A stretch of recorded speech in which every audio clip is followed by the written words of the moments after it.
সকলকে শুভ বিকেল। আশা করি সবাই ভালো রয়েছো। সেদিন ছিল রথযাত্রা। সকলকে শুভ রথযাত্রা। আমরা দইয়ের বাজার থেকে কৃষ্ণনগর যাচ্ছিলাম। কৃষ্ণনগরের দু একটা রথ যেখানে হয় সেখানে যাব, সে তোমাদের সাথে শেয়ার করব কেমন কি হয় না হয়, দেখতে থাকো। আমরা প্রথমেই এসেছি পোস্ট অফিসের মোড়ে। একটা ভিডিওতে হয়তো 2-3টে রথ দেখানো সম্ভব হবে না, আজকে এই রথটাই দেখানো হবে, আর নেক্সট দিন দুটো রথ একসাথে দেখানো হবে। প্রথমে আমরা একটা দোকানের সামনে বাইকটা রেখে গুটি গুটি পায়ে রথের দিকে এগোচ্ছি। এবার রথের দিকে গেলেই তো হবে না, একটু ফুল লাগবে।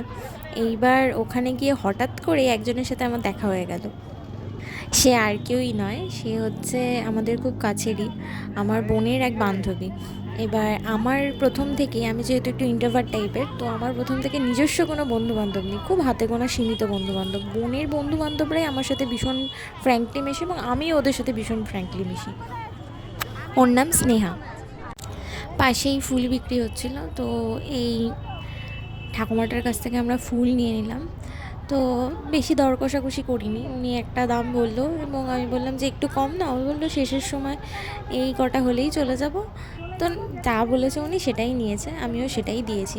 সব সময় তো সব কিছুতে দর কষাকষি করা যায় না। ওটার মধ্যে ছিল পান, কলা, দুব্ব, বেলপাতা, ফুল, আর আমি একটা এক্সট্রা পদ্ম নিয়েছিলাম। অত সহজেই কি জগন্নাথ দেব দর্শন দেবে? সেটা তো দেবে না। সবার মধ্যে থেকেই গুটি গুটি পায়ে আস্তে আস্তে তার কাছে যেতে হবে। তো সবাই লাইন দিয়ে পুজো দিচ্ছিল, আমিও তাদের পেছনে গিয়ে লাইন দিলাম। দেখা যাক, দিতে তো পারবো পুজো অবশ্যই। এখনও সেরকম ভিড়টা হয়নি, এখনও ভিড়টা হালকাই রয়েছে। যত সন্ধে বিকেল গড়িয়ে সন্ধে হবে ততই ভিড়টা বাড়তে থাকবে। আমার পদ্মটা তাও জগন্নাথের পদতল স্পর্শ করতে পেরেছে, এটাই আমার শান্তি, আমি যতই নিজে না দিতে পারি। পুজো দেওয়ার পর কিছু প্রসাদও পেয়েছি, তো আমি আর আকাশ দুজনে মিলে কিছুটা খেয়ে নিলাম। এবার হচ্ছে রথের দড়ি টানার পালা।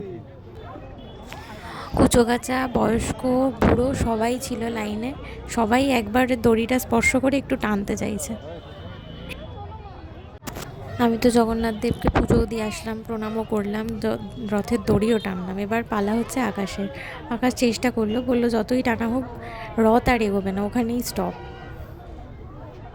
এই ভিডিও নেওয়ার কাজগুলো আমার থেকে আকাশ অনেক বেটার করে, কারণ এটা ওর প্রফেশন, সেহেতু ও তো আরও বেটার করতেই পারবে। আমার পক্ষে এতটা নিখুঁত হয় না। জোরে টানবি তো, তবে তো হবে। এই পিছিয়ে দুটো বহু চেষ্টা করছিল দড়িটা টানার, যাতে একটু রথের চাকাত ঘোরে, কিন্তু সে আর ঘুরলো না। সে দেখতে দেখতে আমি চলে গেলাম পাঁপড় খেতে। রথের মেলা মানেই পাঁপড়, জিলিপি, তেলে ভাজা। রথের মেলা বসবে আর ছোট ছোট দোকান বসবে না, বা ঝুলনের পুতুল বসবে না, এটা তো সম্ভবই না।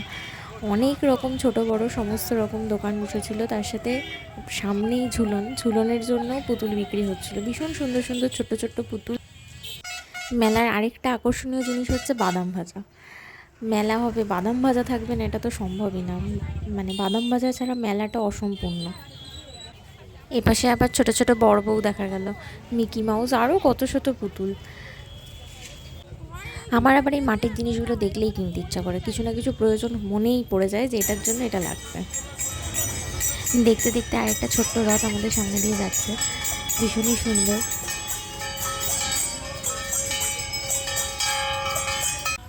ঝুলনের বাজারের জন্য দেখো সবজিওয়ালা, তারপরে মাছওয়ালা, ঝুড়িওয়ালা সব আছে, একটা বাজার তৈরি করতে যা যা লাগবে। আর একটা রথ যেতে গিয়ে তার চাকা আটকে গেছিলো, তো ভাইটি উঁচু করে নিয়ে চাকাটা সরিয়ে নিল। আর ঝুলন মানেই তো পাহাড় হবে, সৈনিক থাকবে, যুদ্ধ হবে। এটা দেখো কি সুন্দর ঘাড় নড়া বুড়ো। বেলুনগুলো উঠছিল, কি ভালো লাগছিলো দেখতে। বাচ্চারা এমনি এমনি বায়না করে না যে বেলুন নেব, এতই সুন্দর লাগছিলো, আমারই মনে হচ্ছিলো একটা নিয়ে যায় বাড়ির জন্য। আর এইগুলো তো সব সময়ের জন্য নস্টালজিয়া বিষয় থাকে এটার সাথে জড়িয়ে। সবারই কিছু না কিছু স্মৃতি আছে, সবারই কিছু না কিছু এগুলো দেখলে মনে পড়ে যায়। এইটা হলো রথের মেলার বিশেষ আকর্ষণ। একে সমস্ত রথের মেলায় এবং সবার বাড়িতে এই দিন এটার প্রয়োজনীয়তা আছেই। জিলিপি সবাই খাবে, সবার লাগবে। আজকের ভিডিওটা এইটুকুই, টাটা।